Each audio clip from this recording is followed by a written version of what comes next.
It really gives me great pleasure to introduce, in my opinion, the best pro we've ever had, or at least the top two, Adam Coates. Thank you.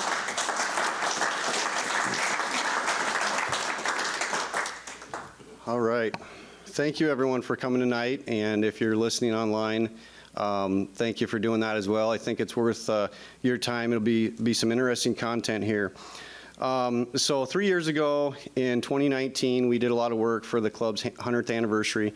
And so that was when a lot of this work was done. A lot of things on the tables were gathered back then, fortunately, because in the last month or so, I haven't put all this together. But I did do some work to find out more, and it's been fun to be asked to do this because I have learned more things that I didn't know these past few years.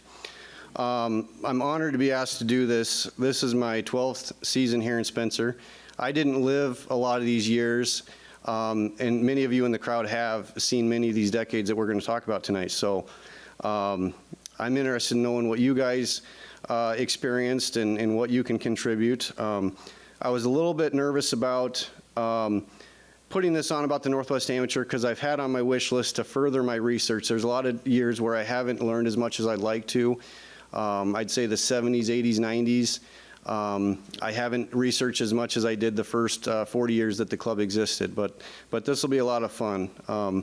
So I'm just going to go through a timeline from the start, work our way down. We have a lot of neat pictures to go through here. So in 1906, a lot of local young men set up a course by the current Clay County Fairgrounds and hit golf balls around among the sheep, and that was kind of the first golf that existed in Spencer. In June of 1919, the country club was formed. And, you know, having gone through the COVID period these last few years was something that I never thought in my lifetime I'd experience with the masks and not being able to go to sporting events. You kind of have a different appreciation for some life experiences.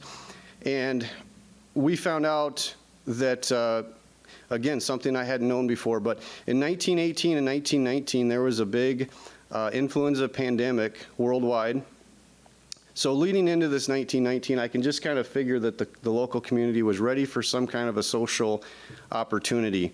It's estimated that 500 million people worldwide and 1/3 of the world's population became infected with this virus. The number of deaths estimated to be at least 50 million worldwide and 675,000 in the United States. So this was a time of a lot of hardship and a little bit similar to what we had with COVID. So I think they were wanting to form something like a country club, and they had a lot of backing to do so. Also at this time, World War I was going on, and I believe 1914 to 1918. The U.S. didn't get involved until 1917, but and also, you know, the Clay County Fair started in 1918. They found a way to start that among that pandemic still going on. But it just kind of paints a picture for what these local citizens were feeling when they wanted to form a country club. So let's start some slides here. If I can get this to go here. Not sure if it shut off.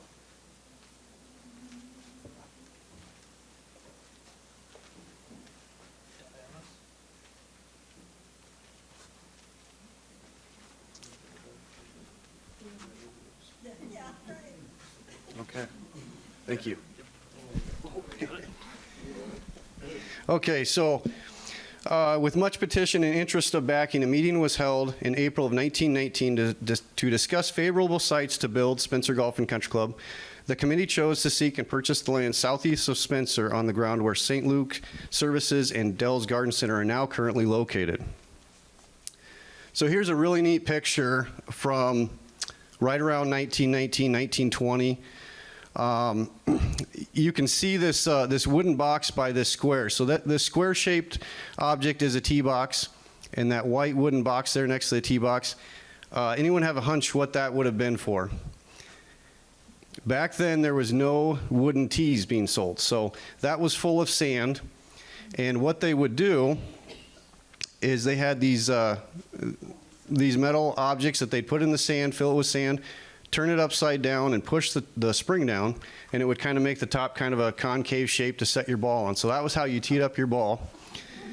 And a lot of these say Albert Lee, Minnesota on the top of it. So a major manufacturer, I believe, was not too far away on those. But going back to this picture, you can see the buggy parked there to the side. Actually, this must have been the late 20s, but it was pretty darn early on. The clubhouse there, you can see off in this distance a really large slide right there. I've talked to Tom Howe a lot about his memories, and they had quite a playground there with a really big slide. He would tell you that they'd bring their big sacks to slide down to go as fast as they could. Potato sack-like thing when they'd have their picnics. But pretty neat picture there. Here's a vintage picture of a few men standing outside the clubhouse. That's very early on, probably in the 20s there.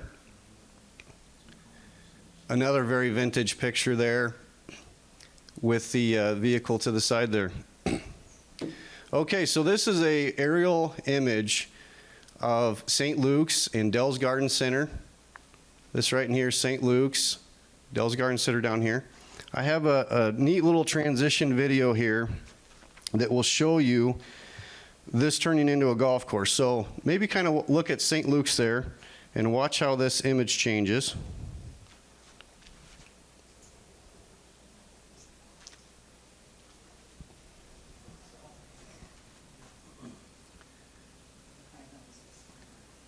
So right about now, it's going a little slow, but all of a sudden this golf course appears in the exact same spots where the course originally existed. It was a 9-hole course. The green shading there allows you to see where the holes kind of laid out. So pretty cool. That was my main interest when we had our 100th anniversary, is I really wanted to know where those holes were on that land. And it shows you there that the interest of the club was actually from that backside, kind of into the St. Luke's current parking lot. And the clubhouse was that wide area right there. So pretty neat. What else do we have to say about this? So, you know, I just credit the leaders of Spencer at that time to create the country club, the Northwest Amateur. The country club was 1919, the Northwest Amateur was 1921. The Clay County Fair was in 1918, and in that period of time, they created some pretty darn special things. I read that a horse-drawn mower was shipped in from an eastern factory. I believe it was from Chicago, but you didn't have mowers to ride on. That was quite a task to mow grass on a facility like this. So just a real vintage time. And this shows you the comparisons all in one spot. Up in the top there is the current aerial. It shows you the layout there, but we're going to go through this hole by hole here. So the hole number 1 would have went straight west from the clubhouse there. Hole number 2 was a short downhill par 3, about 120 yards going towards the highway. Hole number 3 came back towards the clubhouse. There's number 4 along the highway. Hole number 5 was a par 3 that those that I know that played back at that time talk a lot about. It was one of their favorite holes. It was a big tiered green. So if you were on the back side of it putting back, it was fairly easy to putt it off the front of the green. And I'm told it would roll all the way down the hill if you made too bad of a mistake there. But a big valley there with a creek down below that you hit over, and pretty neat par 3 there. So in 2019, Dell's Garden Center, Ross and Beth Broxius and Dell were gracious enough to allow us to hold a party. And this picture is Dell's front yard there. Right in front of his house, he still has a mounding and a hill where that 5th green existed. They didn't flatten it out. So there's a big pine tree growing in the middle of it, and we stuck that flag in the ground that day to kind of put the flag on the green again. So that was fun. This picture is down by the creek there. You can see right under that tree there, that white flag. So that's kind of showing you a view of if you were short of the green, just how uphill that was. And I was told that most of that hill was covered with some taller grass, so you didn't have that nice grass to hit up from, but pretty neat hole. This is a picture that someone had posted online from a few years ago. This is a view of what the tee box kind of felt like. It wasn't quite that overgrown, but you'd hit over that creek towards the green.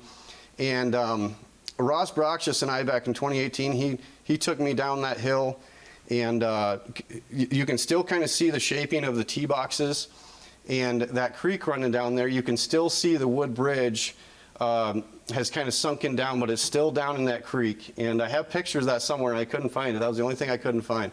But it was really neat to see that bridge down there, down in that lot. So, hole number 6, this went right into Dell's Garden Center. So, the green there in the corner, if you can envision when you park at Dell's Garden Center in that lot, you are basically, that whole parking lot was in 6 fairway, and the green was at the very corner of the building there. So pretty neat to kind of envision that when you're on that property. So this is Dell's front yard. Again, you can see the flagstick we had there on 5 green, and it's kind of hard to see, but if you can see these 2 tee markers, we tried to kind of show where the 6 tee box was. And the trees weren't like that back then, but there were trees that you had to hit over. It was a pretty difficult hole that wasn't overly long, but you had to get it over those trees with a little bit of a dog leg left. Okay, number 7 was a pretty long hole. Went over the creek there. It looks to me like that would have been a pretty difficult hole to make a par on. This, when we were on Dell's Garden Center property, really neat kind of park setting back behind there, a lot of really cool trees. This is a view of that, that valley on hole 7 right in here. It's kind of a wetlands area now, but the posts and the beams of that bridge that you'd go across on 7 still exist down there. You can kind of see it, but really neat to just see the remains of that out there. So hole number 8, you can see that the tee off area, you actually had to hit your drive across the entrance to the parking lot there. So you'd kind of have to watch for cars leaving, and you'd have to watch for cars coming down the drive. But pretty interesting there. So I didn't realize this right away, but this next picture I already showed you, and you can see that picture from if you orientate the building, that's the 8th hole, but it's actually short of that road, not hitting over the road yet. So I thought, well, that's interesting. At first they built it there, and new technology came out, so they had to lengthen the hole, was my thought. But there's a bigger story to that. But just to go back here, you know, that picture is right about here, just not crossing that road. So what I found through digging through old newspapers was, and actually I have a 1957 Northwest Amateur program that had a lot of great information in it that described this. But the Highway 18 didn't originally exist along that course. So from 1919 to about 1932, this golf course was a beautiful, quiet setting. That road wasn't down below it at all. And the board of directors of the country club, in discussions with, you know, the state of Iowa roads department, they saw the benefit to the community of Spencer to allow this highway to go in. So they didn't really fight it. They anonymously voted to allow this highway to be built, and it caused the 9-hole course to need to be shuffled around a little bit. And so nobody really that I've talked to ever remembers this happening, but the newspapers say this, and it's definitely true. So what I actually found through research was that this tee box was originally the #1 tee box. And through that highway being built, they had to rearrange the holes. So pretty interesting to learn that. Moving on through the 1930, my label there is actually wrong because I didn't learn that 3 years ago. It says 1919 to 1964, but this layout was actually 1932 to 1964. But here's the 9th hole coming back to the clubhouse. Here's a picture from the Northwest Amateur Tournament in about the mid-1950s. You can see a good gallery around watching the players. Pretty neat truck right up there by the clubhouse, but just a cool picture. We don't have a lot of pictures that we know of showing these kinds of scenes. So a neat scene there on 9 green. This is another photograph that you see a lot. I know this is on the wall in the hospital. You see a lot of postcards out there that had this picture on it if you ever search for that. But this is the 9th green as well. The photographer would have been standing in about the 8th fairway. And it's neat to see around the 9th green these crazy mounds. Those are some pretty sharp mounds there to mow. A lot of character there. And the vintage cars there are pretty neat to see too. Yeah, you would know more than I, but yeah, maybe late 40s. Yeah, pretty cool. Okay, here's another picture that came along. I believe Arts on Grand maybe found this photo somewhere. But these two gentlemen are putting on the 9th green.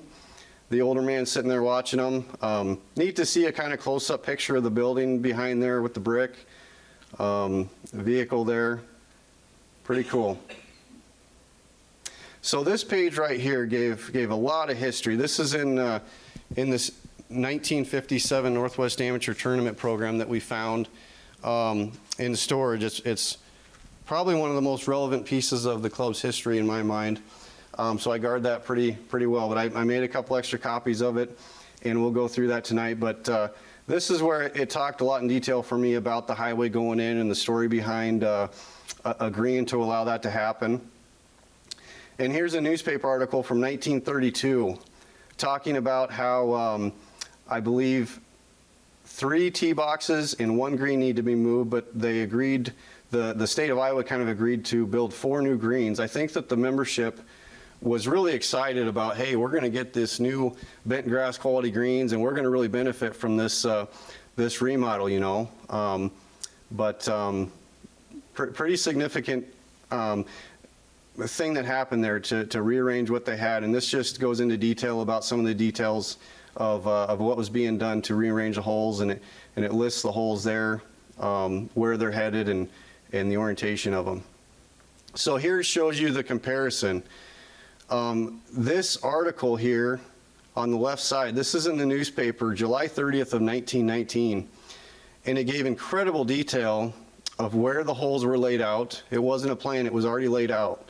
So that was what I was able to base on to figure out what the original design looked like. So that picture with the white box is right there. That was where 1 tee started, which is logical and makes sense to start by the clubhouse there. But what we all know to be number 8 was originally number 1. What we all know to be number 9 was originally number 2. So, you know, they added those 2 holes into the start of the round, and so what we all know of 2 is 4, so you add 2. And where it really started to get mixed around was when you get to the last 4 holes of the course. You can see that on the top of the screen there, that 6th hole right there, that's going to the green that we know of as 5, but it was actually number 7. And number 7 went pretty darn close to the forest of trees there in the river. And I may have just said that wrong, but I think I did. So 6, I'm sorry, 6 was going towards the clubhouse. 7 is the one that came around and went to what is known as 5 green to most of us that remember or researched what we thought was. So number 7 there was a little bit of a dog leg up from a different direction. Number 8 is the hole that I would have really liked to see. From the newspaper article, it's described as being tucked real close to that river, up on a high bluff and running around along the trees there, a little par 3. That would have been a really neat hole down there where the highway is now, and probably a fun little shot to hit. And then number 9 there is pretty much in the spot where number 7, as we all remember the course, would have been. So, you know, something you probably learned tonight. I bet not many people realize that took place, but it definitely did. From 1919 to 1932. This was a postcard of, it was labeled as a gentleman putting on number 7 green. The postcard was around 1930 or 1931. So when I found this 3 years ago, I thought that the photographer must have made an error, because that definitely looks like the 5th green. But because of what we learned with the arranged holes, it actually was the number 7 green at that time. But really neat to see him with his bag there on the side of the green and the clubhouse in the background. We're going to get into some really cool aerial photos here. You can see this would have been a busy day. This could have been the Northwest Amateur, a lot of vehicles there. What you're seeing down below there is 7 green, and you can see the billboards along the highway up there. And this next image here, I've got some labels on it. So you've got 7 green, number 9 green, number 2 green. That par 3 is way up in the corner. Number 3 green is close to the clubhouse. So we have images on the tables of this if you want to see it afterwards, but really neat photography there to see what it looked like. I noticed in a lot of these pictures, I'll point it out in this first one, number 9 green there has 2 sand traps on the front of it, nothing behind it. So we'll look at another one and see how that changes. This is a great picture here. This is number 9 green in the bottom, and now you see those 2 sand traps on the back have also been added. It's got a neat little walking path with a couple of handrails on the side. I think that looks pretty cool how that leads to the clubhouse. And the gentleman to the left there, those guys are on the practice putting green.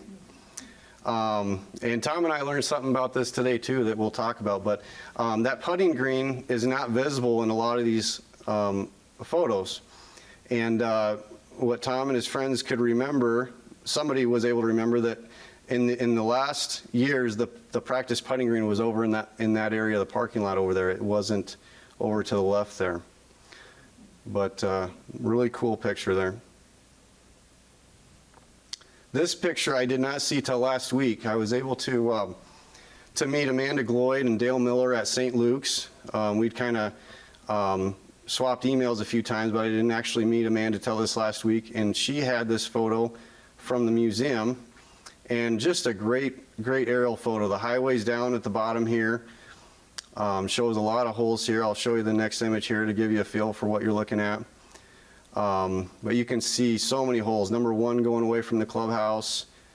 2 is not visible. 3 and 4 going back the other way to the east. If you look at a close-up of this on a table, you can really see a lot of detail. I was asking Tom today about these white objects on the tees here. That's not white right there, but this one's white. About every hole had a little shelter there with a bench where 4 guys could sit underneath a shaded shelter. That's pretty cool. Would have liked to go back in time and get in a DeLorean and just see what this all looked like. Here are some cool yardage markers that Brian Moore was given. He protects these for us. He brought them in here. They're on the counter right here if you want to look at them later. But these are from the original course. You got a 200-yard marker that would have been on a post in the fairway. And then to the right there, what it currently looks like is the top image, and I just kind of photoshopped in some color so that you could read what that actually looked like back in the day. But it was a marker for the 8th hole showing it was 495 yards, par 5.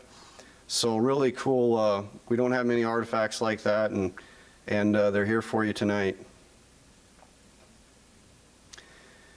Okay, so going back to the start of the Northwest Amateur, this is August 11th, 1921. Big golf tourney at Spencer next week. August 15th was the first round of the first ever Northwest Amateur, so it's really cool to read this and just see what was said. Walt Thomas was such a founder of the country club and especially the Northwest Amateur. He was an excellent golfer, but really credited for getting it going. He was the first tournament chairman, did that for several years. And 60 golfers participated in 1921 in this event.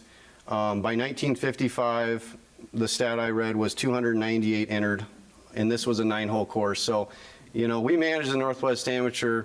I cannot imagine getting 298 golfers on a 9-hole course. That'd be something else. But they had some different ways of doing things. In this program here, it details that it was a 5-day tournament rather than a 4-day tournament. So again, I'd like to research it further. I don't have a great grasp on some of these details of how that was laid out, and I'd love to research to get a feel for how many participated each year. You know, at what point did it start climbing from that 60 participants and get more into the number we're at today.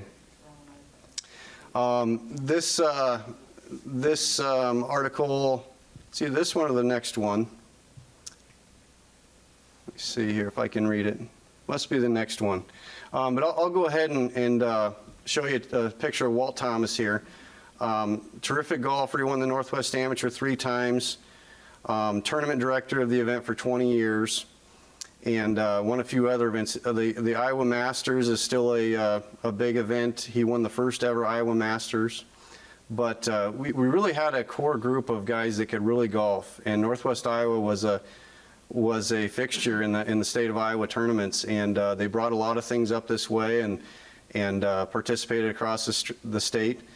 But it's fun to talk about these guys because they really were talented. Here's a picture of Emery Snyder.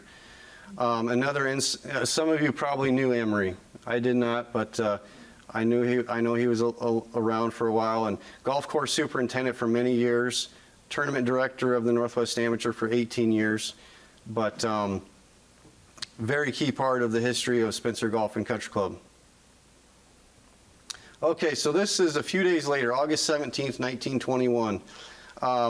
The paper was published kind of in the evening or afternoon, so this was written in the morning saying that Warren Dickinson and Lee Heron were tied for the lead, and that day would decide the event, and Dickinson actually won the first one.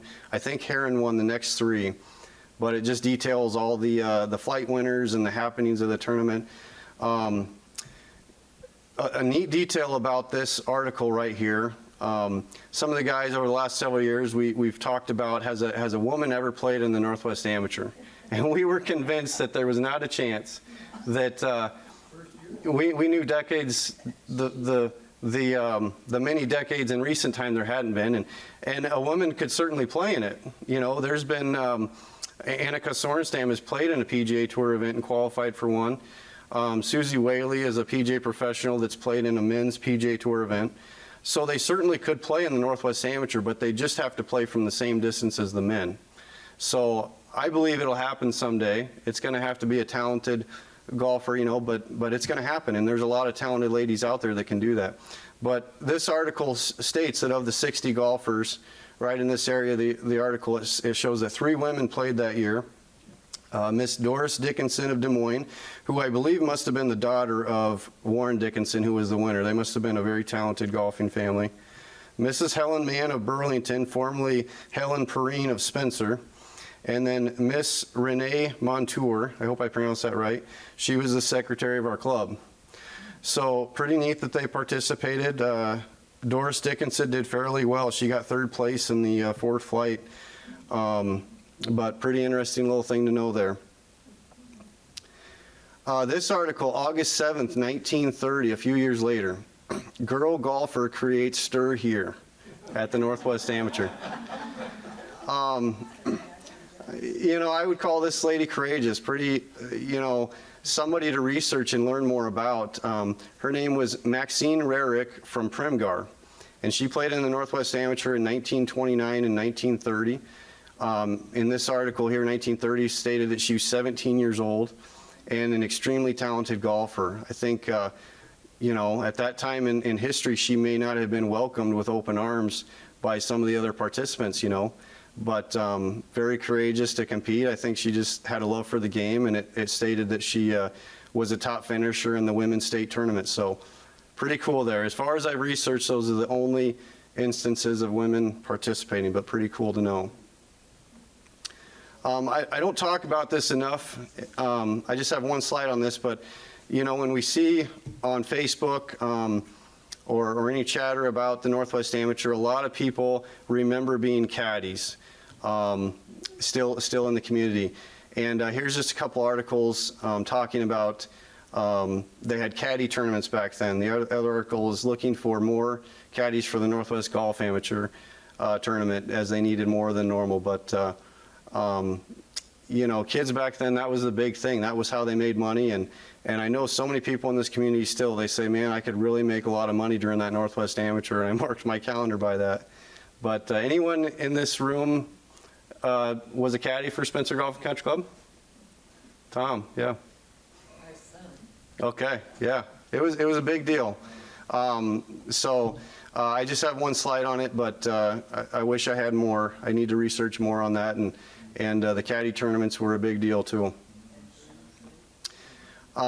This isn't Northwest Amateur related, but I thought this is pretty darn cool. Through looking through newspaper articles, on August 22nd, 1935, Spencer Golf and Country Club hosted Gene Sarazen and Babe Diedrichson Zaharias in a exhibition match. So this was actually only arranged about 7 or 8 days before the event. But somebody that was really smart here at our club saw an opportunity and capitalized on it to bring this to the club, because this is really neat. Gene Sarazen had won the Masters, the second ever Masters tournament, 4 months before this. And Babe Diedrichson was 24 years old at the time. She's known by many to be the best female athlete of all time. She was a gold medal winner in the Olympics. She won, I believe, at least 50 LPGA Tour events later on in her life, and was a multi-sport athlete and just incredibly talented.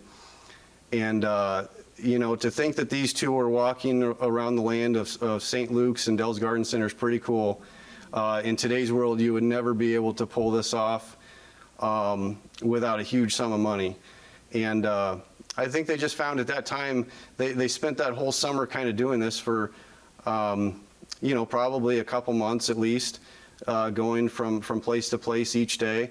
I read that in the afternoon they played an exhibition at Brooks Golf Club up at the lakes. It actually, in a lot of articles, they called it Brooks Beach Club, which I'd never seen before. But very, very cool event there. This slide shows an exhibition. This wasn't at Spencer Golf and Country Club, but this was the same thing they would do going from place to place. So this right here is Babe Diedrichson. Over here is Gene Sarazen. Babe Diedrichson passed away at age 45 of cancer, died real early. Gene actually lived to be 98, so really lived more than 2 lifetimes more than Babe. But she'd be worth researching. You could spend a whole night learning about her accomplishments. Pretty amazing lady. So that was 1935. Here's you know, just a newspaper article with some photos showing a lot of things we do today. You know, we have volunteer scorekeepers over here.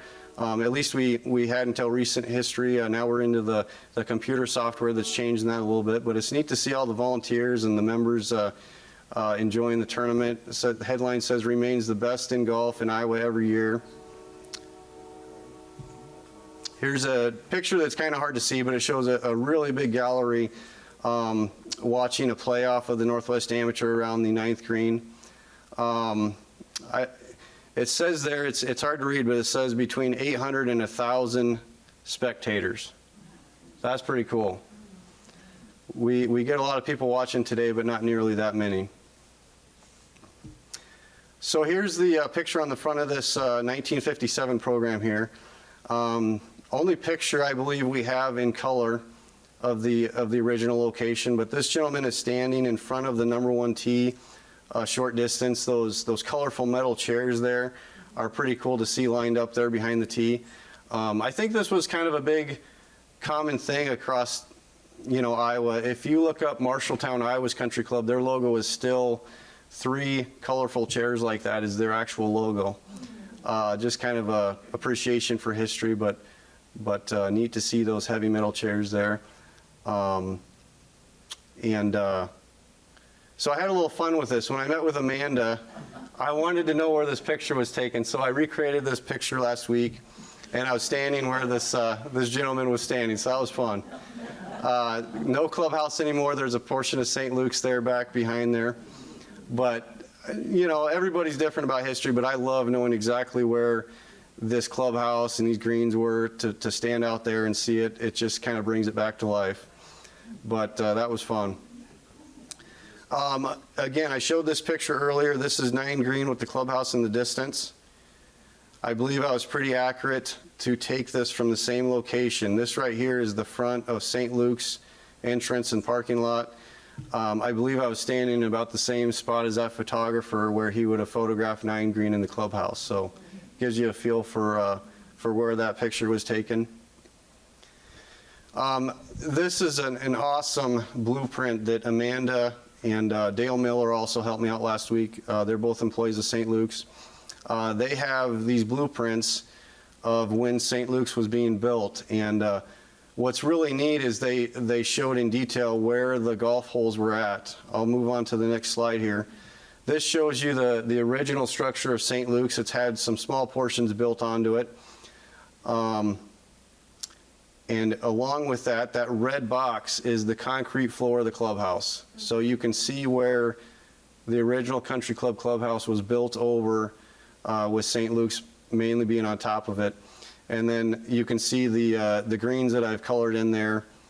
I'll go back here and you can kind of see the outlines and the flag sticks, but you can see that on the bottom there, that wing of the building is built right on top of the 9th green, and you can see where the sand hazards were. And it was just really fun to walk around and see this. Around this 3rd hole right here, there's a black bench on a sidewalk right about where that's at. Dale has worked there for a really long time. He's getting ready to retire. He told us that years ago they found a pretty good patch of what looked like a fine bent grass putting green over in that front area. And that makes sense from what we found out, that, you know, some of those pictures showed the practice green right in here, but in the end it was over there where he had found that grass. So cool to know that. And the 7th green, you can see a portion of it right on the top of the blueprint there. Okay, so let's just go through some of these pages of this. Just kind of bring you back in time. This was the inside of the cover, CocaCola Ad. They're the 35th Annual Northwest Amateur, August 1st through 5th. Kind of welcoming everyone to Spencer. We have, it looks like Ken Scott would have been the creator of this catalog. I believe Earl Fisher was the current board president of the country club, welcoming everybody. There's a cool drawing of the 9 holes there on the left side. And then you have Walt Thomas, the Spencer Chamber of Commerce, welcoming everyone to the tournament. The Dean of Northwest Iowa Golf, Walt Thomas. And then to the right there, that club history page that gave me so much information to figure out some of these other details. And it tells a little bit of stories about some of the old tournaments. You know, Walt won 3 tournaments, and they mentioned a lot of times that the 1931 tournament, he tied Dick Tang. It went to an 18-hole playoff, and Walt missed a 4-footer on the last hole to lose it. And I think he kind of wanted that one pretty bad, and I think the members wanted it too. But they talked about that a lot, how great that tournament was and how close it was. Iowa Golf Association, pretty neat to see this back then. Don Hall would have been the president of the IGA. Herman Sandy is still a big figure in Iowa golf. The Herman Sandy tournament is played every year, like the Northwest Amateur is. And there's a Herman Sandy scholarship for the Iowa Golf Association that the Northwest Amateur donates to every year. But neat to see how heavily involved he was and how much he promoted the Northwest Amateur the way he did by reading this.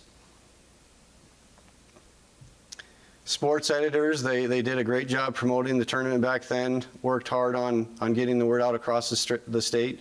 That's showing a couple gentlemen from KICD locally on the top, and then KTIV television on the bottom. There's an advertisement for Northwest Federal. Walt Thomas was actually the president of Northwest Federal, and I read there Harold Howe as vice president. He was heavily involved in the club as well, so interesting page there. Emery Snyder was the chairman in 1957. Shows Bill Woods, head starter, Bob Woods, assistant starter. Bob would later become the tournament chairman for many years. And, you know, this is just the story of the tournament today. The reason we're so successful is all the volunteers. Back then, they actually had all these committees, and they had members in charge of so many things. And it was a bigger production back then probably than it is today. They did a lot of extra activities that we would struggle to manage today. But there's 2 copies of this up here if you want to take a look at this and maybe see some people you know. Neat that they have all the headshots of them. Many sponsors there listed that funded making this booklet. I think this was probably a one-time deal. And the first one, if it happened again the next few years, it'd sure be cool to find it. A lot of pictures of the tournament, showing the 1956 champion here, Sarge Fontanini, I think I pronounced that right, holding the trophy at that time. Quite a neat big trophy. You've got John Jacobs, 4-time tournament winner, Dr. Ed Updegraff. He is still alive. He just turned 100 years old a couple months ago. Was a tremendous golfer. Was just, I think it was last year added to the Iowa Golf Hall of Fame, but a very much legend in the world of golf. Jim English there. Won at least 3 times, if not 4, but neat to learn a little bit there about those gentlemen. Other Northwest champions playing, you have Walt Thomas, Phil Donahue there. Cindy Greer is awful proud to be related to him. We had a towel that we sold a few years ago that listed all the champions on the towel, and it's neat how clearly they could do that. And Cindy took one of those to Phil and told me how amazingly proud he was of that he would have it on him every single day looking at that. So he was real proud to have his name on that champions list. 1956 championship flight, everyone pictured there the year before that qualified. Going to the next page, you have your first, second, third, fourth flight winners. Pretty neat that all these players were if we tried to do this today, I bet you 40% of the guys would refuse to allow us to take their picture. It's just something that they don't want their picture taken, but it's really cool how back then they were able to do this and show everyone. Fifth flight winners, and the ads are interesting from back then. The new inn of Okoboji, this is showing Okoboji where to eat, where to stay. The club members recommended these hotels and restaurants. Just a few things about club activities. Family picnics back in the day were a big deal, as many of you probably remember that lived this. This says that average crowd at a picnic was 400 people. That's pretty cool. That was on the opposite side of the clubhouse from 9 Green to the west of the clubhouse was where those picnic tables were. Official club opening, they had a Bill Woods Pancake Breakfast tradition. I read, you find it here, this was started. Bill Wood, Art Mateer, Pete Schneckloth, and Dwayne Mann started the Sunday Pancake Breakfast in 1945. 60 people had attended. By 1957, when this was made, 800 attended the Pancake Breakfast. And it says it right there, annually attended by 800. Where was it held? It was inside the clubhouse right there. That's one of the only photos I've ever seen inside of that clubhouse, but pretty neat. They used to have band dinners, like from the high school band. Okay, That was like I believe it. 59 or 60. And everybody would line up to go to band dinners at the country club. I've always said that the way that clubhouse was built, you could have a formal dinner party upstairs and a stag party in the lower level, and never would the two meet. I mean, it was that well built, that well thought out. I was told to repeat things from the crowd so that the online crowd could hear, but Tom just said you could, in that old clubhouse, you could have 2 large events and functions on the upstairs and downstairs, and neither one would know that the other one was going on. It was that big and separated. Okay, 1957 Ladies' Day invitational pictures. Thursday steak fries. I saw a lot of guys trying to remember if Men's Day was Wednesday or Thursday, but it used to be Thursday, and they would do steak fries. Entertainment, club dances, couple photos there. There's a trombone there. So I don't know when this ended, but they had a Northwest Amateur annual style show during the tournament. Friday, August 2nd, it was showing that Mrs. Wilbur Sackett, and that's something you see in the newspapers too. There's a lot of times they would not list the lady's name. It was always, that sure changed over the decades for the good. A short little snippet off of that. Our club championship tournament for the club, I found actually started in 1920. So that has a huge history for the men as well. We're over 100 years of champions on that.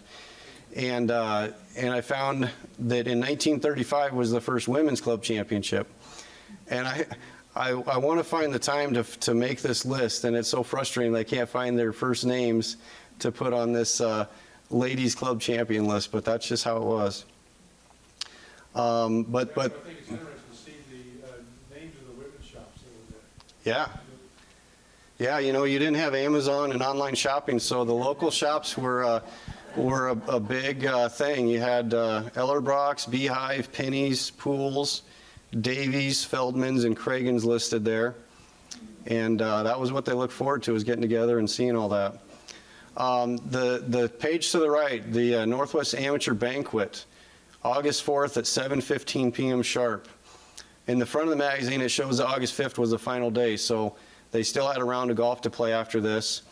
It lists some Sunday evening entertainers, but had a big banquet there. We'd love to do something like this, but in today's world, when we get done on Sunday night, the players are heading in their car to Des Moines before their putt drops on 18, you know, and we can totally understand. It's a big commitment to leave home, and they need to get back and get back to work and back to their families. So we do not have a big fancy banquet today.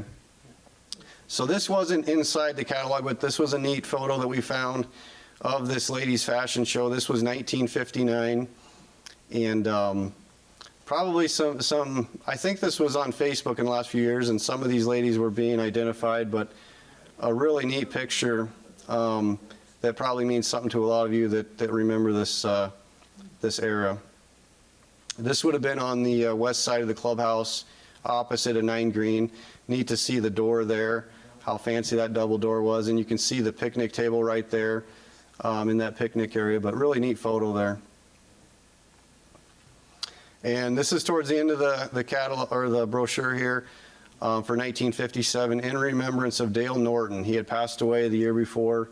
I don't know a lot about Dale Norton other than the football field's named after him, and I know he's a big figure in the city of Spencer. So. The N of H&N Chevrolet. Say that again? He was the N of Oh, H&N Chevrolet. he was the N of H&N Chevrolet. I didn't know that. On the right side, you have a score sheet there to follow players and track stats of the tournament. Here's a couple of just copies of letters that the membership sent. One was to, I believe, Ike Eisenhower, if I remember right. Yeah, Ike Eisenhower, and then Babe Diedrichson. So this was right when Babe Diedrichson was fighting cancer, and it looked like she had a fund. And the club wrote both of them letters offering them lifetime memberships. And the bottom one is a really neat letter from Babe's husband, George Saharius, thanking the club and saying that he really hoped to make it up here to revisit. But neat letter that the club got back there. Couple ads there. You got Farmers Trust and Savings Bank and Ham's beer from Loof Distributing. But pretty cool to see old ads like that. And here's the back cover, Pabst Blue Ribbon on the back of the magazine. Okay, so moving on. Here's a big one. August 11th, 1960, just 3 days after the 38th annual Northwest Amateur Tournament, fire destroyed the original clubhouse. I was told that you could see this flame from Okoboji. It was big and black, and a couple of photos there from the newspaper. The membership began a time of division in debating the best future plans for the club as other challenges beyond the clubhouse fire existed at the original location. You know, when I first started learning about the history, I assumed that, well, the clubhouse fire must have been the reason to analyze everything, but there was a couple other big factors to consider of why they had a big decision to make. They were landlocked. They really wanted to have 18 holes. And between the highway and the farm to the north, they could not buy more land to add 9 holes. So they were landlocked. They knew they had water source issues underground to irrigate the course. They looked at other possible sites, much better situations. And I can tell you that where we're currently at, we've got a great situation with 3 wells underground and the sandy soil. If we get a 2-inch rain, we can really soak that in pretty easily. So they made a really good choice on land there. Better quality soil and sand base elsewhere, as I mentioned. So, slide 79. Not sure what's going on there. Okay, so, you know, from what I read, I think a lot of country club members had a lot of sleepless nights. They were frustrated. They were arguing about what to do. The board of directors at the time did their homework. They felt that the best decision by far was to relocate, and I'm guessing they probably had a few people in their ear that were really making their life hard.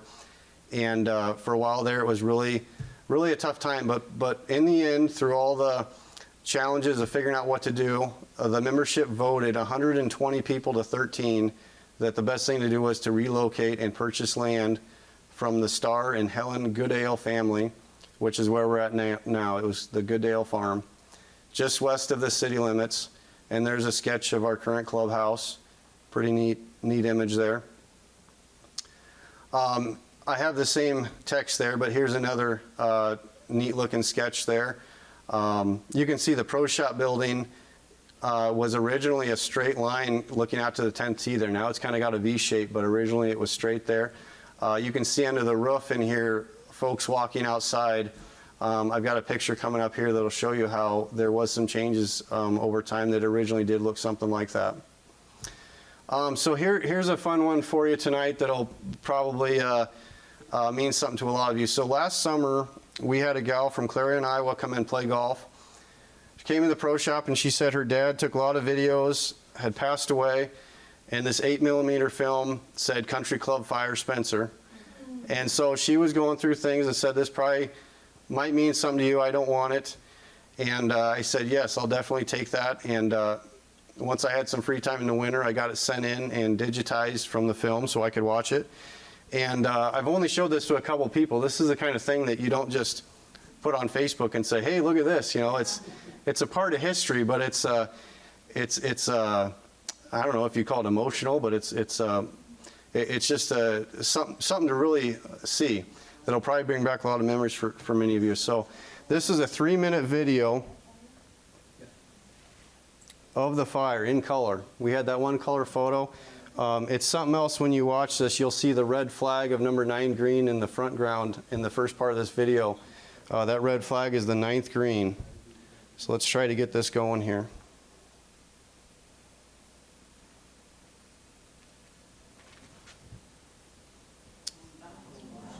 Quite the black fire there, just a huge flame. A lot of people standing around the building there. Doug Hart tells me that he was actually out golfing that day. He was about 9 years old. And there you can see that red flag there. That's something else to see that flag. Also behind it, it looks to me to be the Northwest Amateur scoreboards. There was 3 boards standing there. There's your chairs around the 1 green, kind of pulled away from the building. What started it, do you know? Yeah, the paper said it was an electrical fire in the ceiling. So some sort of a accidental electrical fire inside the walls. But this is, I'll just let you watch this for about 3 minutes here. You'll see the fire department battling it here. There's quite the flame coming out of the chimney there.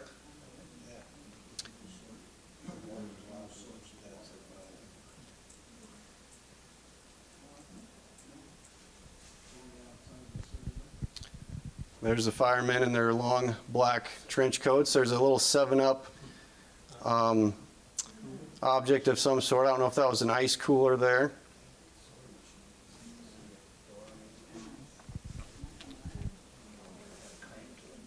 Here they come with their hose, and it looks like a battle they're not winning.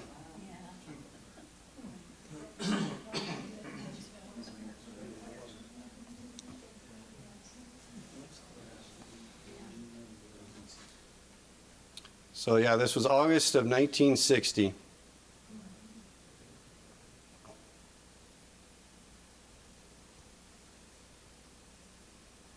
It's just about finished up here, but quite a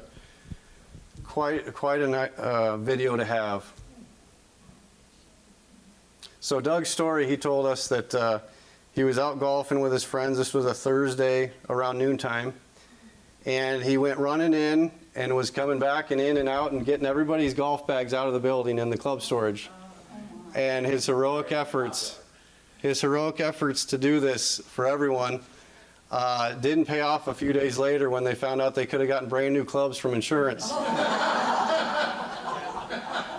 But the poor kid was doing the right thing.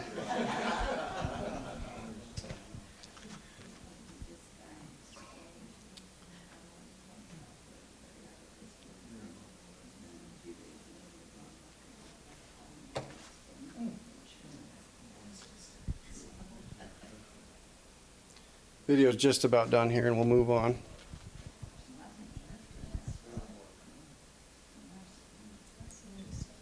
Okay.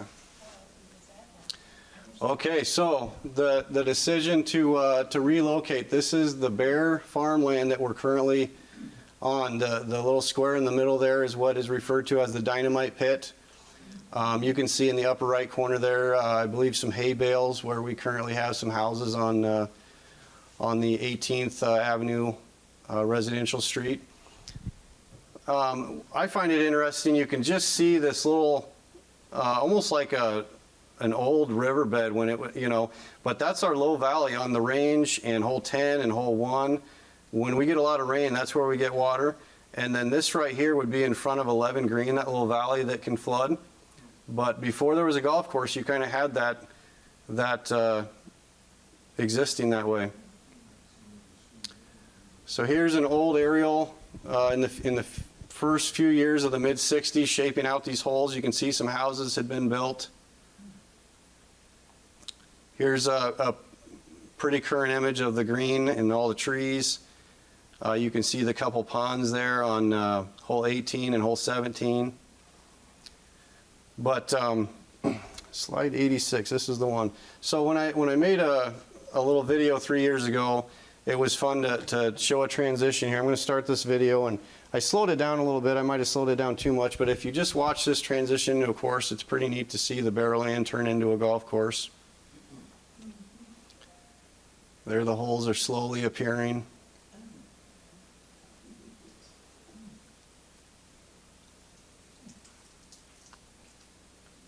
So that little square where the dynamite pit was shows up right in that low spot on hole 18 fairway. And then you know, you can just see the trees filling in there. Pretty fun to do that. The houses on the left side there, the country club lane, have all been put in. And here's a fun drone video from the last few years, just showing how green and lush the course is today. Adam, any history on who built the first house out there? I bet we could figure that out. I bet it was in that area of 9 Green and 16 T, probably in there were some of the first houses on the road there, but I bet we could figure that out.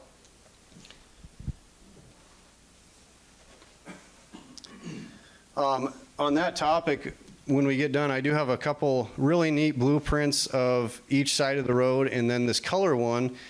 I didn't remember that I had this in storage, but it looks like somebody colored it in with color, and it's handwritten who owns the lots there originally, so it's quite a historic sheet there to take a look at. This was one that we got from George Turner. His wife sent us a lot of cool things when he passed away recently. This was like a large brochure advertising the 42nd Annual Northwest Amateur. It would have been the 1964 tournament, and this is saying that next year in 1965 we'll be playing the new site. But neat to see this history. I also think it's cool. This is the only one I have on the slideshow, but I've seen in many places this Northwest Amateur logo right here.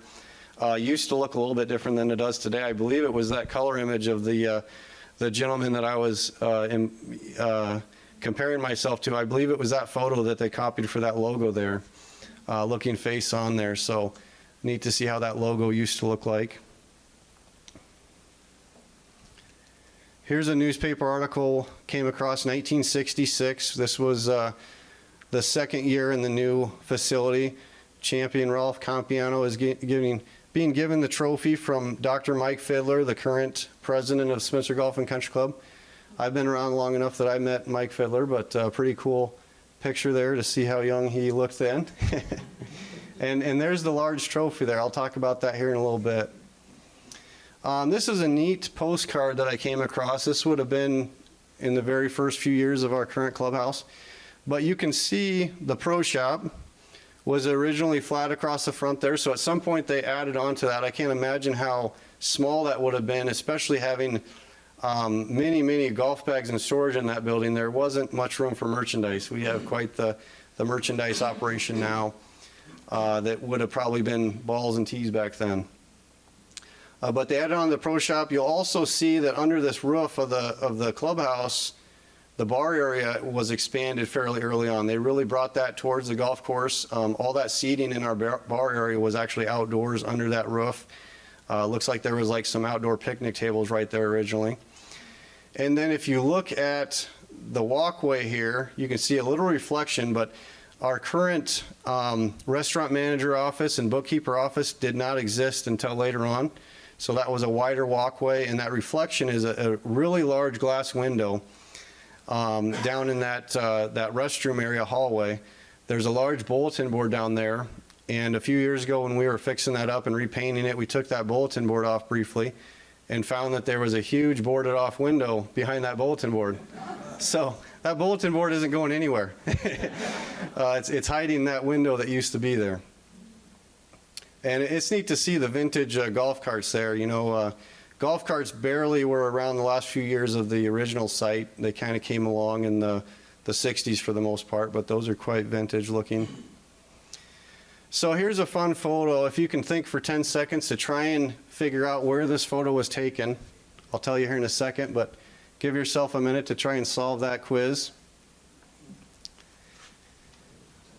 There's not very many trees. There's a lot of open land in the background there. And here's the comparison. Those gentlemen are just off the side of 18 green, and it's looking back towards the pond there, towards 18T, but you can really see how the course didn't have very many trees back there at that time. Here's another amazing photo. I wish I had the one handy that doesn't have the labels so you could think about it for a second, but I'm going to give away the answer right away. So these gentlemen were on 9 green of our current clubhouse, or our current country club golf course. And what you see in the background there is the elevator. It looks like it's 100 yards away, but it's across town. You can see the Clay County Courthouse, the roof of it, the tall, skinny Grace United Methodist Tower there. That's amazing. That feels like it's so far away, but you could actually see that plain as day playing the 9th hole back then. In front of that, the YMCA. You could see that your wife was arriving in the parking lot to YMCA. Trinity Lutheran Church over to the right of that, but just amazing how the trees have made a difference to really make the golf course feel more like a secluded park setting.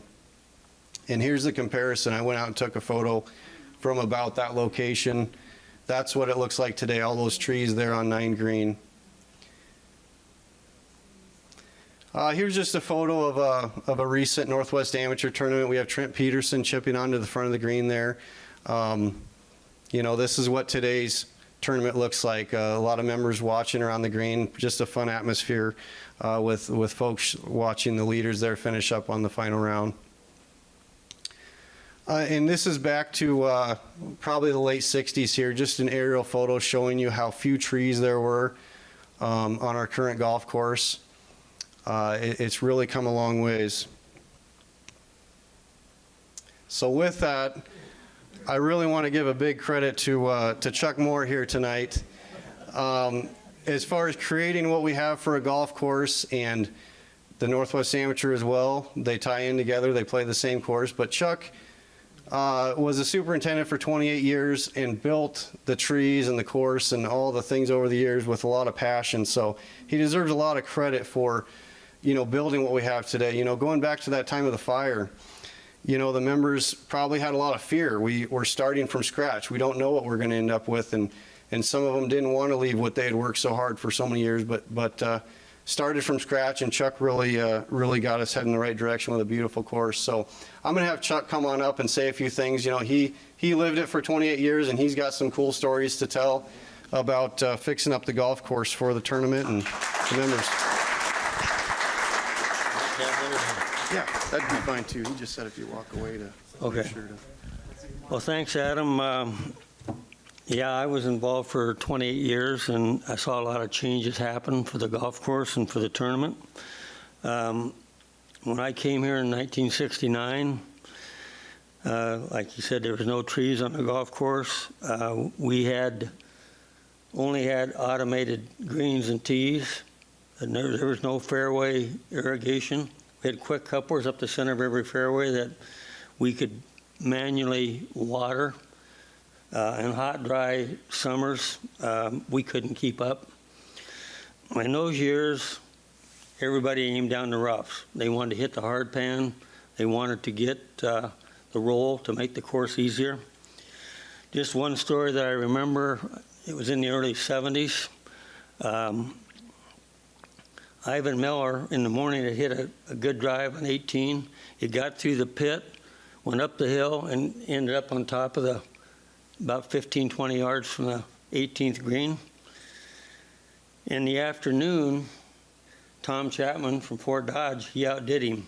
He hit his drive through the pit up on the green. And those were 380, 390-yard drives, which would never happen in those days because a good drive was 270, 275.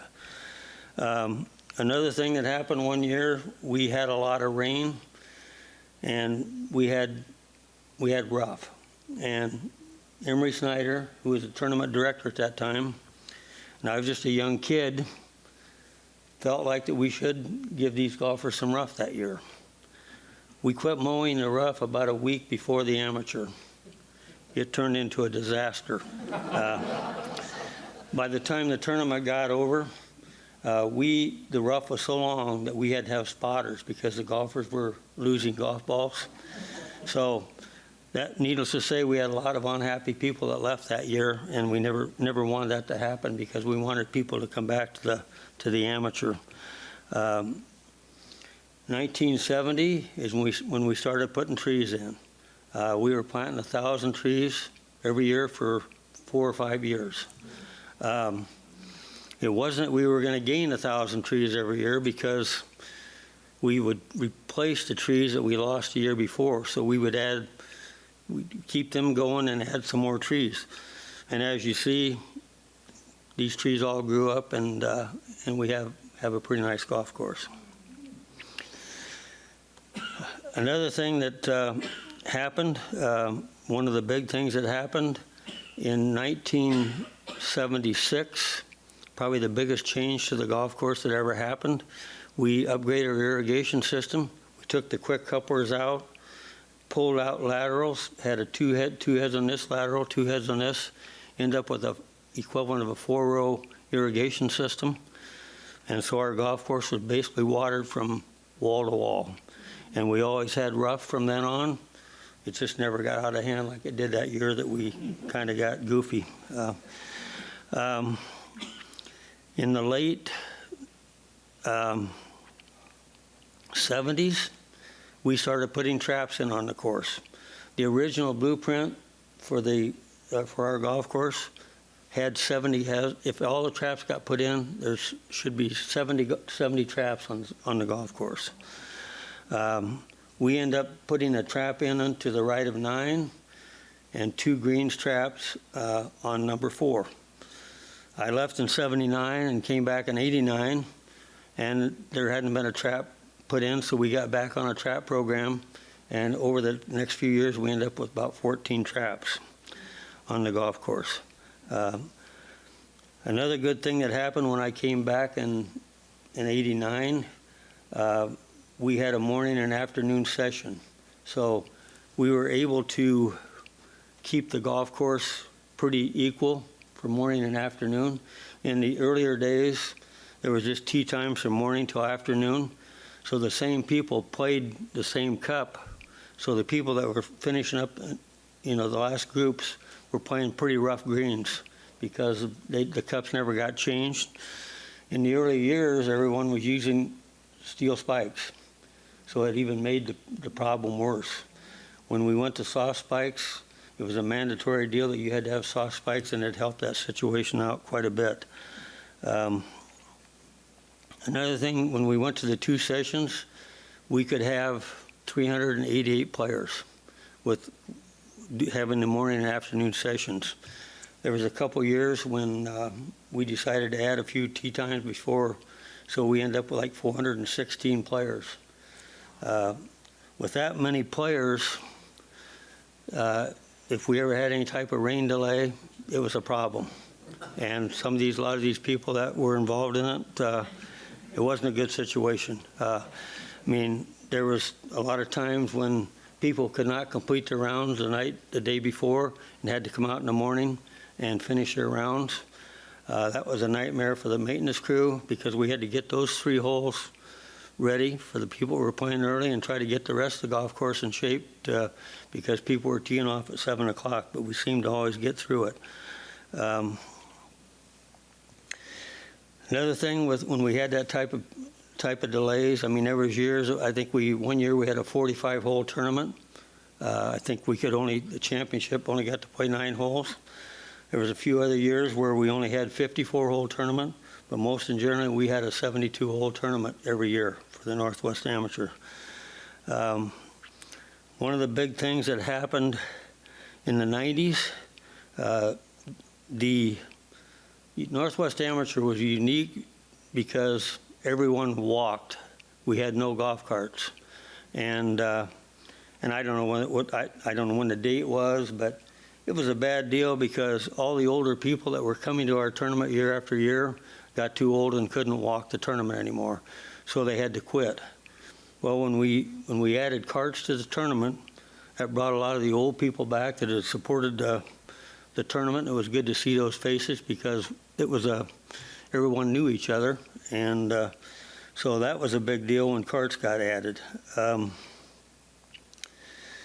The thing about the Northwest Amateur, I think what makes it the most successful, it's very successful. It fills up fast. I mean, last year it filled up in 70 minutes, 388 players online. That's quite a thing to say about what happens here in Spencer, Iowa. In the earlier days when invites were sent out, the members would always get an invite the week before, and then the rest of the field got the invite a week later. This was normally the end of June. In those days, with the mail and everything, that tournament would fill up in a week or less. So it just kind of tells you how popular the Northwest Amateur is. I mean, it's a family affair. People schedule vacations for the whole week. They come here, there's groups of people that come here, and they make a whole week out of it. So it's a pretty special event.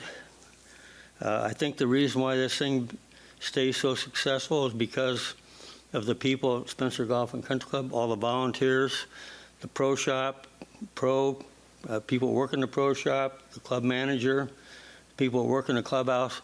They all make these people feel welcome. When you come here, they know that we're happy to have them here. And if you feel welcome, you're going to come back year after year. And I think that's part of the reason why this thing stays so successful. Another thing is, the golf course superintendent and the maintenance crew always gives the people a premier golf course to play. So we've had a good tradition going, and I hope we can keep this tradition going for many more years. So if anybody's got any questions, I'd be willing to answer. Chugi, do you remember why anybody that was doing the math, it should be the 102nd Yeah. Northwest Amateur, why is it only the 100th? I guess I don't know. I mean, maybe Adam's got an answer for that, but no.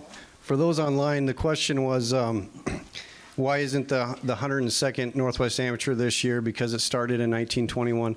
The reason was in 1943 and 44 was the World War II, and so many tournaments like ours just didn't happen. And so yeah, last year was the 100th anniversary of 1921, but this year is the 100th annual. So great question. Thank you very much, Chuck. Yeah.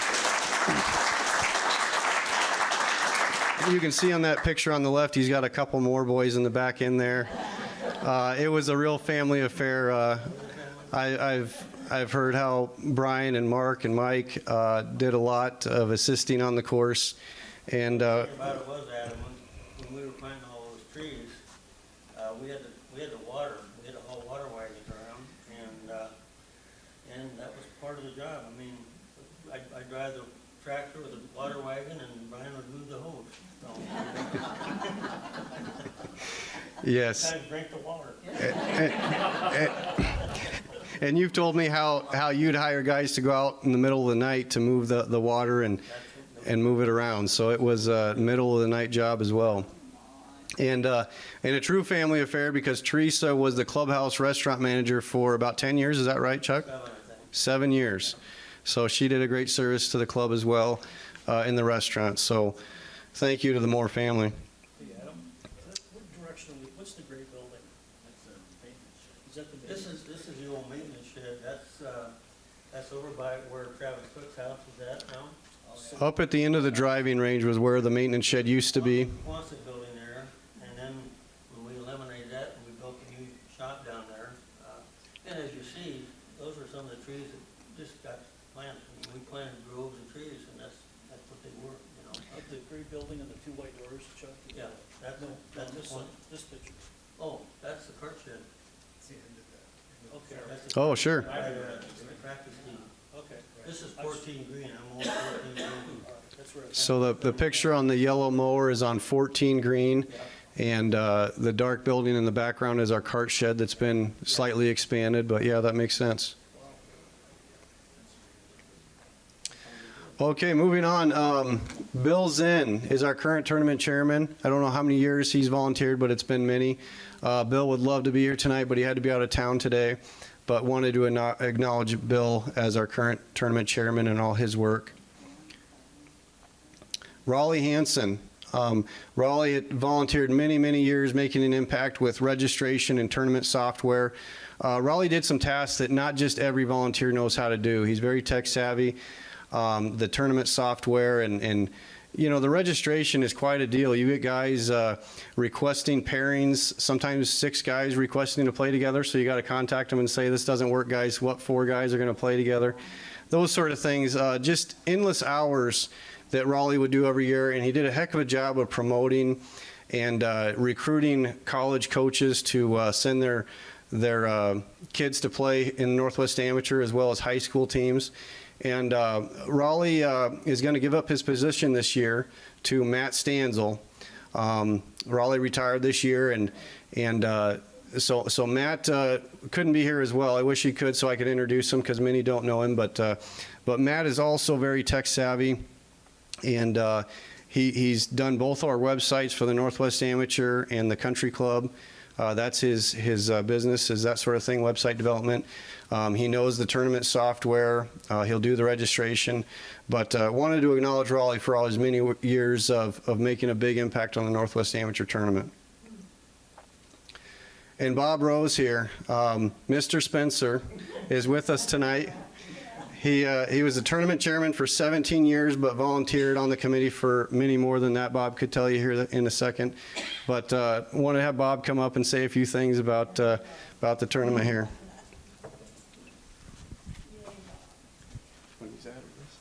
Is that what? Hot? Okay. Either one. Well, it's truly a privilege and an honor.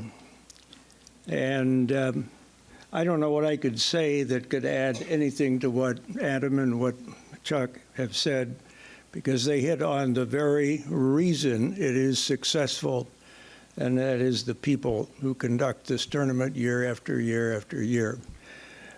I started working for the tournament way back in the late 60s, early 70s. Emery Snyder was the director then, and my friend and good neighbor Bob Woods took it over many years later, and I worked with him many years. When Adam alluded to mailing out the entries and getting them back in the post office, and that was really a scramble.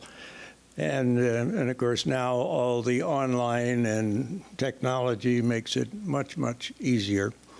But it's the people that do the work that make the competitors feel comfortable playing in this tournament. They know if they have a tee time for 8:27, it's going to be 8:27 when they play. And Bill's shaking his head. He's been a volunteer many, many times. And when I was asked to take the tournament over, Bob Woods had had a stroke. He was hospitalized. And it was about July. I think we already had the entries out. We were bringing them back. And, you know, your first thought is, this thing's been going on for 90 years, and here I am, and this is an awesome responsibility.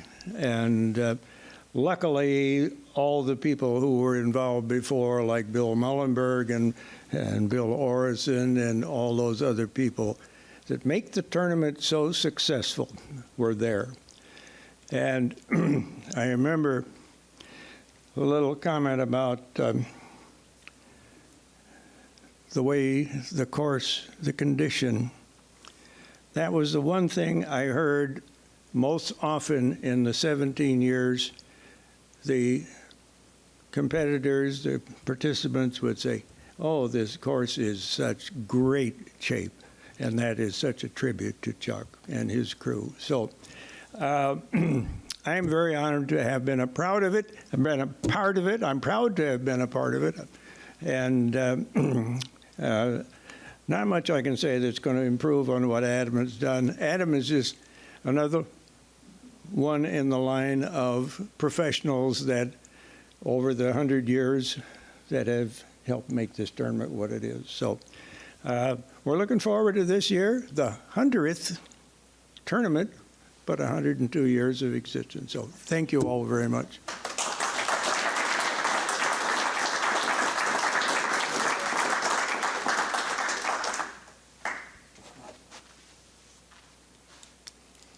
Okay, we're getting close to finishing up here.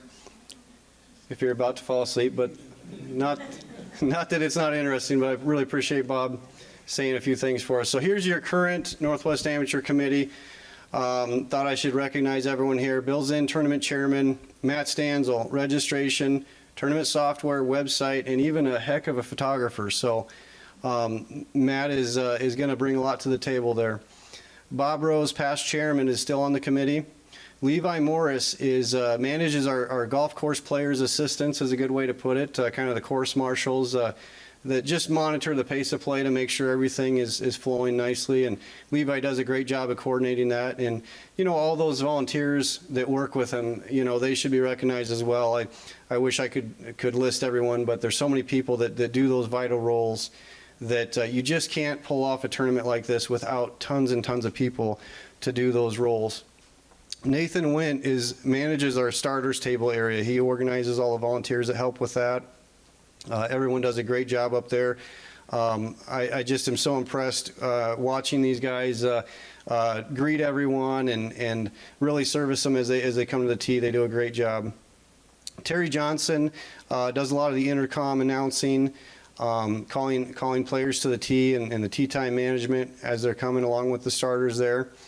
And myself, I just kind of am involved in the meetings, and if there's a rules question, I try to not make a mistake there. And I'm running around trying to make sure that the golf shop things are going smooth and all the range balls are not being run out for the players. I haven't run out yet, but just a joy to be a part of it. So many people that deserve to be mentioned in this presentation that I haven't. Again, that's me not doing the research that I hope to do someday, just finding the time to do it. But Ozzy Osbourne and Bob Woods, I've heard stories of. They were both longtime tournament chairmen of the tournament that really deserve a lot of time on this presentation, and I just don't have that information for you. From my era, I worked with Ryan Lux. I believe he was the golf course superintendent for 10 years. Did a lot to improve the golf course as well. Because again, the product is the golf course as well. The guys come up because they love our course. Justin Nolta is our current golf course superintendent, doing a great job for us. And again, so many more.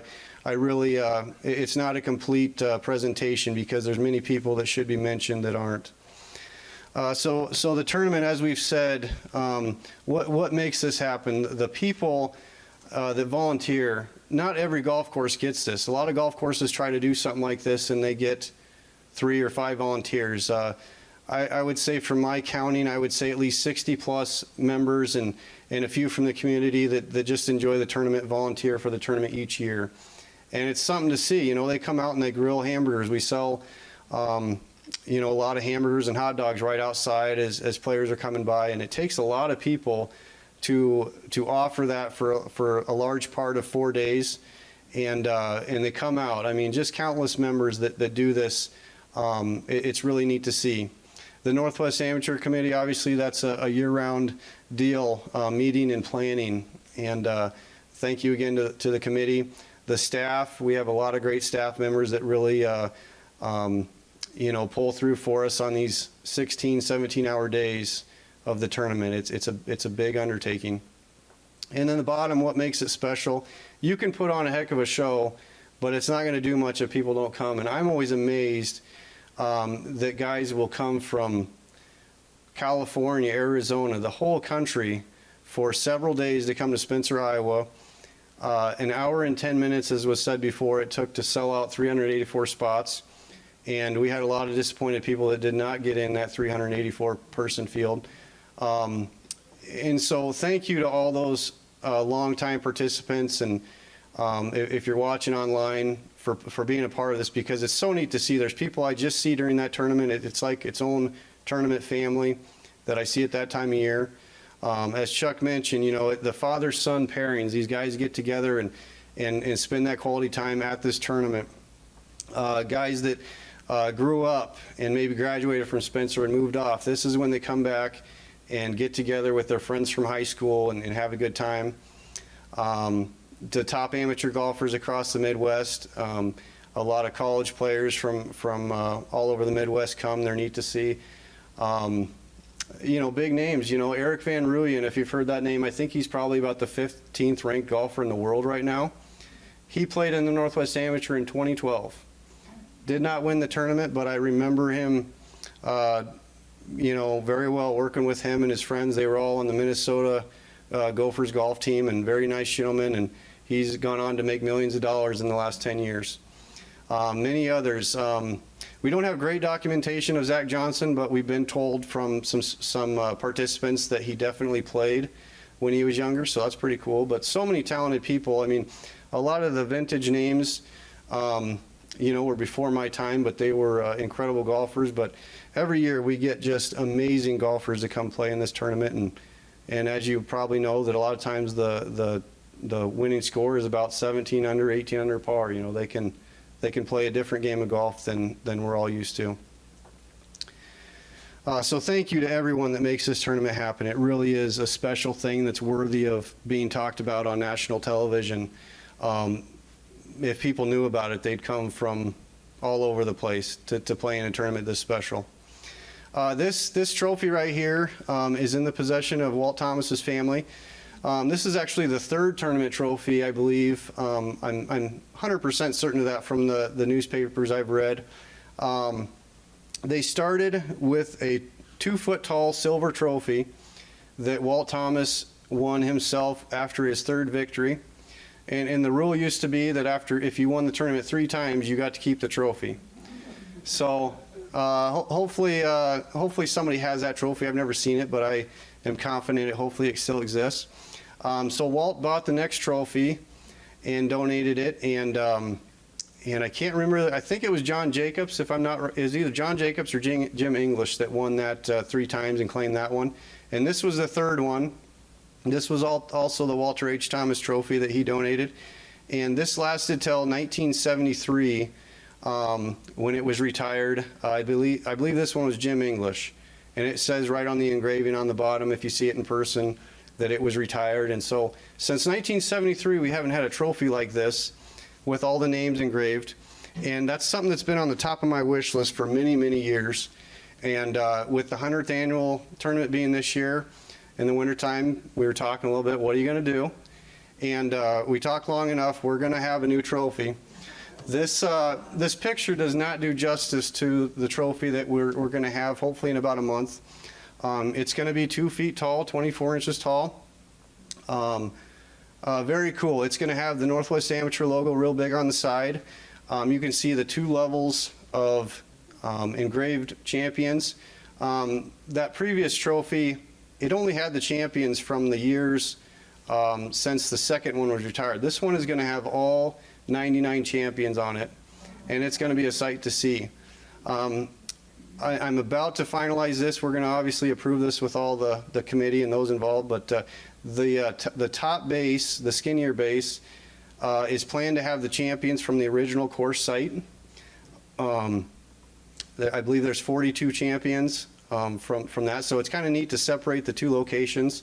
And then the bottom base will start from 1965 with George Turner and all the champions up to today, and we should have room for another 50 to 75 years, it sounds like. So this trophy will not be given away to a three-time champion. This is going to stay with the club for many, many decades, and it's going to be pretty cool. So I'm really excited about it. The reason this was possible, obviously, anytime you do something like this, you probably want to have donated funds, so there's no controversy. And I want to thank Darren Fiddler. He's on the board of directors. He was willing to volunteer to pay for this trophy if necessary. So that gave us the green light to get it done. I'd love to see this go down in a different fashion than that, rather than make Darren pay for the entire trophy. We haven't announced this really to hardly anybody. This is kind of the unveiling of this image. Bob Rose and Mike Harleman know about this trophy. They both volunteered $100. I'm volunteering $100. And it'd be pretty cool to see about 29 people want to do that, to say that they were part of making this happen. So if anybody's interested in that, let me know. And we'll kind of take the heat off of Darren, and he can maybe do something else in the future that we do all these projects. But I really appreciate Darren stepping forward to make that happen with that willingness to do that. And hopefully we can take a little bit of burden off of that pledge. But it's just under $2,900 is what this will be, and it's going to be a lot of fun to have all the players come this year and see this. And I see this, just random things that you see where these players that are so talented, they vie to have their name engraved on a trophy like this. You see it at the other tournaments they play in. So to actually have this type of thing represent our tournament and have them admire seeing their name on it if they have one, or if they hope to do it in the future, it just adds to the tournament and the prestige of the event. So I'm really excited to have this around every year and display it. So that's about all I have. I think they had in mind to show the video we made, but I kind of went through the whole video, so there's not much reason to show it. But if you want to see it later, I won't. I'll let everybody get home, because it's just a kind of a rehash of what we've gone through. But we do have it on here if somebody wants to watch it later on, if you haven't seen that. But thank you, everyone, for coming tonight, and those watching online. It's a lot of fun to do this. I'm honored to be asked to do this. And if anyone wasn't mentioned that deserved to be, I apologize. Like I said, I'm still in progress of the research I want to do, and the past history that I want to learn that I haven't learned yet. So thank you very much. Thank you.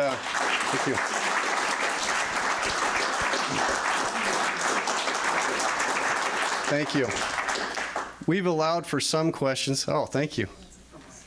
Thank you so much. I was hoping it would.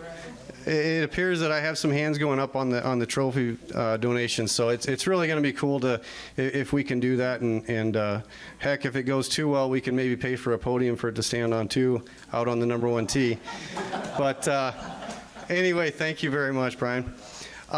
We offered a few questions, but before we close this out, are there any questions for the crowd? If you're wondering something, I can sure answer a few here. Anyone? One thing that I'd interject. We talked about everybody at the club, except for Wonder Woman. Yes, good point. So Tom mentioned one person that we haven't mentioned from modern day era, and that is our current restaurant manager, Deb Jaycox. The food is a big part of the tournament. It's not just the golf course, but they come and they need somewhere to eat, and those that are members know that Deb has just transformed our restaurant, and I hope that she's around for many more years than me, because I don't know what I'll do if she leaves. But just absolutely amazing. Tom called her Wonder Woman, and she is. To give you an idea of the impact, we have a nice golf membership base, but when she started with us, we had 46 social members. A restaurant at a country club is not an easy thing to tackle, to get enough volume to be financially viable and get the kind of crowd you need. We had our renovation of the restaurant, which was a huge difference maker about the time that she started. But to give you a rundown, she's been with us for just over 3 years, and today we have about 317 social members. And our sales are off the charts, more than double, possibly nearing triple, but it's just incredible. And, you know, if you ever, on a daily basis, you should go in and just tell Deb thank you, because it's making a huge difference for the club year-round, but also the Northwest Amateur. She's wowing the guys with the food she's offering, because it's breakfast, lunch, and dinner. These guys are hungry. They have 6:20 a.m. tea times, and they want a breakfast sandwich, and she's pulling it off. And that's not easy to do as a restaurant manager, to be ready for a tournament like that, and she's getting it done. So yes, very good point to mention, Deb. Any other questions? When they make our checks out, Spencer Golf and Country Club, what, for the $100? That'd be great, yes. We will, we'll be sure to recognize through the summer the list of who made this happen, and that would be great, yeah. Yes, sir. Are you still gonna have one of those little glass trophy for them to take away? Yes, good point. So they will still get their normal crystal trophy, and this will be one that they'll, I guess it hasn't been 100% decided if they can take a victory lap with it for a few days. But they will still get a trophy to keep, and this one will kind of be the symbolic one that's engraved and stays with the club for decades to come. Good question. Any other questions? All right, well, thanks again for coming. I know it was a long presentation, but appreciate you coming for it and hope you learned something.